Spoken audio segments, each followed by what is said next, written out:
All right, let's jump right in.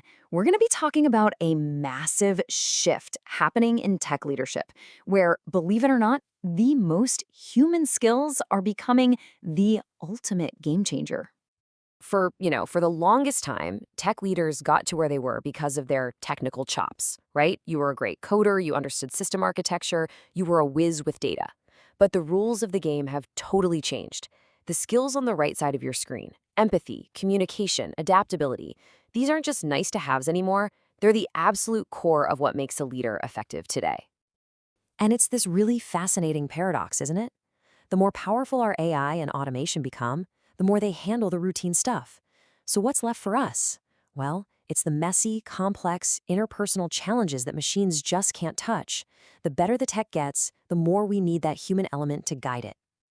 And that's exactly why you're hearing more and more experts ditch the term soft skills. I mean, soft makes them sound optional, kind of fluffy. They're anything but. They're power skills because they are what genuinely drives performance and builds trust within a team. Okay, so this isn't just a hunch or a gut feeling. Let's look at the hard data because it shows exactly why this shift is happening so fast. Take a look at this recent McKinsey survey. It's pretty wild. In just 1 year, the number of companies that are actively prioritizing skills like leadership and critical thinking has almost doubled. This isn't some slow-moving trend, it's an explosion. And it's not just the execs who are seeing this. Check out this number from Deloitte. A huge 87% of tech workers themselves say these human-focused skills are crucial for their own career growth. They see it on the ground every single day. Your code can be brilliant, but if you can't communicate or collaborate, you hit a ceiling. And there is a real sense of urgency here. An incredible 94% are actually worried that the next wave of talent might be coming into the workforce without these essential people skills. That's practically everyone. It points to a potential crisis if we don't start focusing on this stuff, and fast. So what this all really boils down to is a fundamental mindset shift. The old way of thinking was you're either a tech person or a people person. That's gone. The new mindset is yes and. You need deep technical skills and deep people skills. They don't compete. They actually make each other stronger. So how do you actually wrap your head around all this? Well, what's great is that we can break it down into a really clear framework.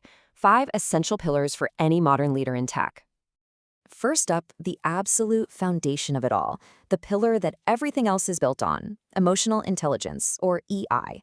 Honestly, before you can lead anyone else, you've got to understand yourself and the people around you. This is the starting line. So what does that really mean? Well, part of it is being self-aware, knowing how you react under pressure. But the other, arguably more important part is genuine empathy. The ability to actually put yourself in someone else's shoes, whether it's a teammate or a customer, and see the world from their perspective. I love this quote from Alexander Karlamov because it nails why this is so important. Empathy isn't just about being nice. It's a strategic tool. It's what allows you to build real trust and ultimately make smarter decisions that work for everyone, not just for you.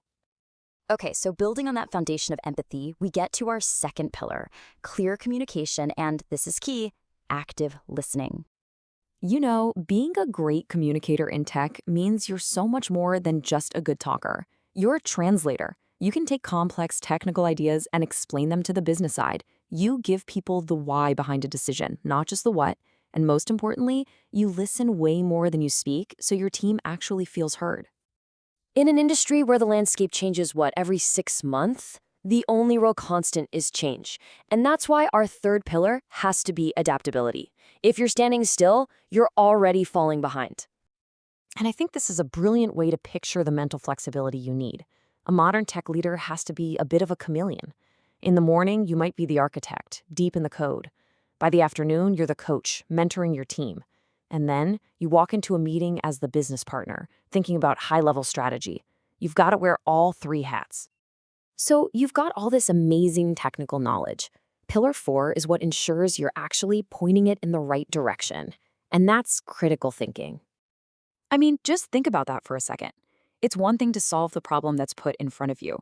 It's another thing entirely to step back, question the assumptions, and figure out what problem is actually worth solving.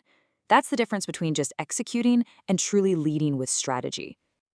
And finally, of course, leadership is nothing if you don't have a team. That brings us to our fifth pillar, fostering true collaboration and, well, leading people. The best leaders I've ever seen are bridge builders. They absolutely refuse to let their teams live in silos. They actively work to knock down the walls between tech, business, design, marketing, you name it. They create a culture where everybody feels like they're on the same team, pulling in the same direction. So all of this is great, but it brings up the most important question, right? Are you just born with these skills, or can you actually learn to be more empathetic, a better communicator? Well, the good news is a resounding yes. These are absolutely learnable skills, not fixed traits. And there's a clear path. First, be intentional. Don't try to fix everything at once. Pick one thing, like active listening, and just focus on that for a month. Second, you have to ask for feedback. Don't wait for your annual review. Pull a teammate aside and ask, hey, how could I have run that meeting better? And third, invest in yourself. Take a course, find a coach, read some books. You can absolutely grow these skills. All right, let's bring this all home. If you remember just one thing from our conversation today, I hope it's this. It really does boil down to this. Your technical expertise, that's your ticket to the game. It gets you in the door, it gives you credibility. But your power skills, your humanity, that is what's going to define your real impact. That's what makes you a leader that people actually want to follow. So I'll just leave you with this final thought. Leadership isn't some title you get. It's an active, daily practice. So as you go into your week, ask yourself, what's the one human skill that I'm going to intentionally practice?